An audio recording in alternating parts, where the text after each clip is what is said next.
अजीत जोगी का निधन। 74 साल की उम्र में अंतिम सांस उन्होंने ली। रायपुर के नारायण अस्पताल में वो भर्ती थे। नौकरशाह से राजनीति में एंट्री कर सीएम बने थे। बिलासपुर के पेंड्रा में 29 अप्रैल 1946 को जन्म हुआ था। अजीत जोगी ने इंजीनियरिंग की पढ़ाई की। अजीत जोगी ने भारतीय पुलिस में नौकरी भी की थी। फिर भारतीय प्रशासनिक सेवा में उन्होंने अपनी जिम्मेदारी निभाई। जोगी के नौकरशाह से राजनेता बनने की कहानी काफी दिलचस्प। कलेक्टर से सूबे के पहले आदिवासी सीएम बने अजीत जोगी।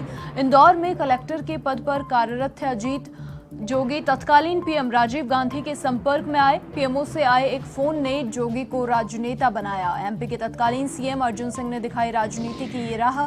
तब कलेक्टर से छत्तीसगढ़ के सीएम बने अजीत जोगी। छत्तीसगढ़ की राजनीति का खास चेहरा रहे थे। इसके बाद सक्रिय राजनीति में जोगी ने प्रवेश किया। राजनीति में जोगी का सिक्का भी खूब चमका। 1986 से 1998 तक राज्यसभा के सदस्य रहे। जोगी ने कांग्रेस में कई पदों पर कार्य किया। 1998 में रायगढ़ से लोकसभा सांसद चुने गए। 2000 में जब छत्तीसगढ़ राज्य का गठन हुआ तब छत्तीसगढ़ में कांग्रेस को बहुमत था और ऐसे में कांग्रेस ने बिना देरी के जोगी को मुख्यमंत्री बनाया। अजीत जोगी 2003 तक रहे राज्य के सीएम। 2004 14वीं लोकसभा में महासमुंद से सांसद चुने गए। 2008 में विधानसभा के सदस्य के रूप में वो चुने गए। 2009 में लोकसभा चुनाव जीतकर कई अहम कार्य उन्होंने किए। 2016 में छत्तीसगढ़ जनता कांग्रेस का गठन किया।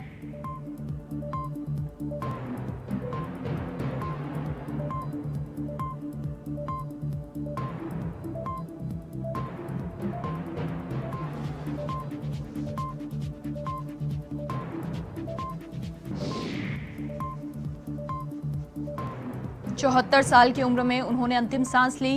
रायपुर के नारायण अस्पताल में वो भर्ती थे। नौकरशाह से राजनीति में एंट्री कर सीएम बने थे। बिलासपुर के पेंड्रा में उनका जन्म हुआ था। इंजीनियरिंग की पढ़ाई उन्होंने की।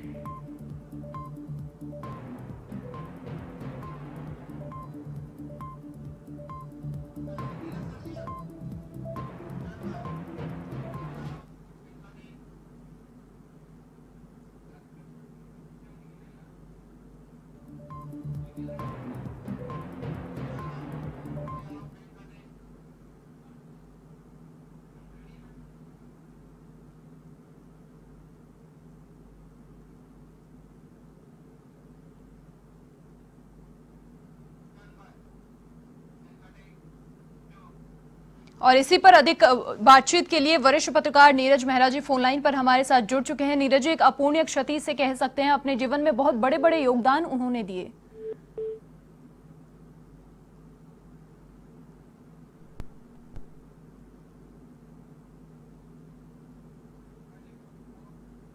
आपको बता दें, अजीत जोगी का निधन हुआ। 74 साल की उम्र में अंतिम सांस उन्होंने ली।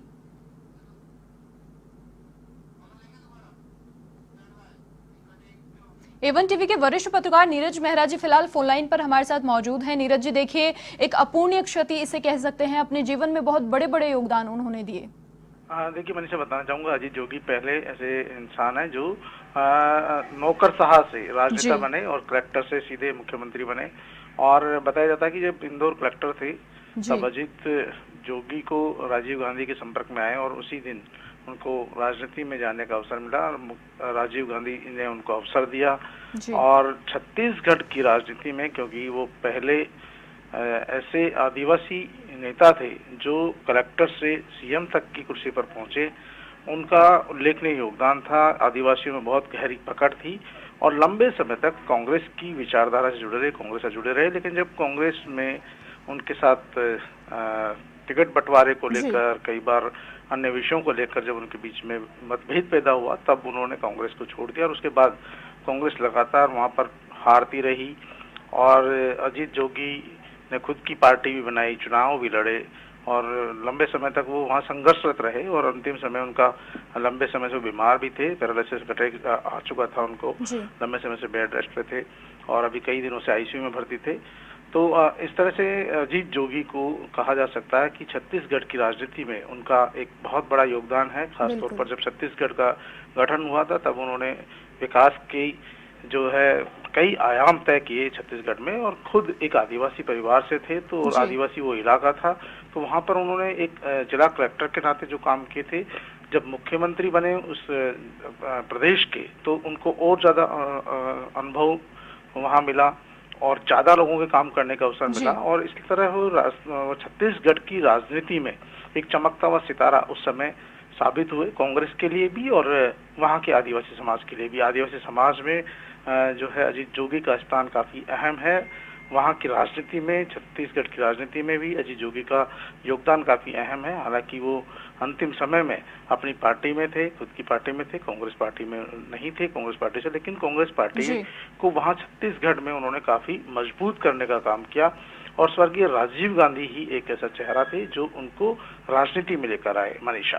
बिल्कुल नीरज जी, बहुत शुक्रिया हमारे साथ जुड़ने के लिए आपका। आपको बता दें कि ये बहुत एक अपूर्णीय क्षति है